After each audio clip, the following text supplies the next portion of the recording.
সারা দেশে ছড়িয়ে পড়ছে ডেঙ্গু। সবচেয়ে বেশি রোগী বরিশাল বিভাগে, আর এই বিভাগের বরগুনা জেলাকে রেড জোন ঘোষণা করেছে স্বাস্থ্য বিভাগ।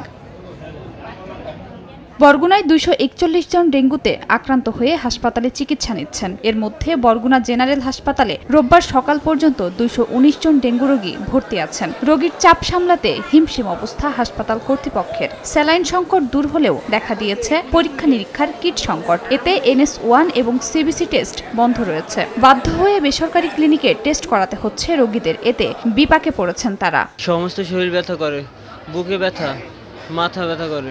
রোগীর অনেক চাপ, দেখা যাচ্ছে তিলঠাই নাই। 4টা টেস্ট করা হয়, তো আমাকে 2টা এখানে করা হয় আর 2টা বাইরে করা হয়। বাহির থেকে করছি যে ক্লিনিকগুলো আসলে মানহীন ক্লিনিক। এই ক্লিনিকগুলো থেকে যে টেস্ট হচ্ছে এই রিপোর্টগুলো কতটা অথেন্টিক এটা আমরা নিশ্চিত না। চিকিৎসকরা বলছেন মশক নিধন কার্যক্রম ত্বরান্বিত না হওয়ায় বেড়েই চলেছে ডেঙ্গু আক্রান্তের সংখ্যা। আবর্জনা কিংবা যে বরগুনা শহরের যে ড্রেনেজ ব্যবস্থাপনা কিংবা পৌরসভার যে কার্যক্রমটুকু যদি মশক নিধনের ক্ষেত্রে আরো একটু জোরদার হতো, আশানুরূপ হতো, তাহলে আমরা যদি প্রতিরোধ করতে পারতাম এডিস মশার বংশবিস্তারকে, তাহলে হয়তোবা আমাদের এত রোগী আসতো না। জেলায় এখন পর্যন্ত 1759 জন আক্রান্ত হয়েছেন, যা দেশের মোট আক্রান্তের 60%। আর এ জেলায় এখন পর্যন্ত ডেঙ্গু আক্রান্ত হয়ে মারা গেছেন 16 জন। সময় সংবাদ, বরগুনা।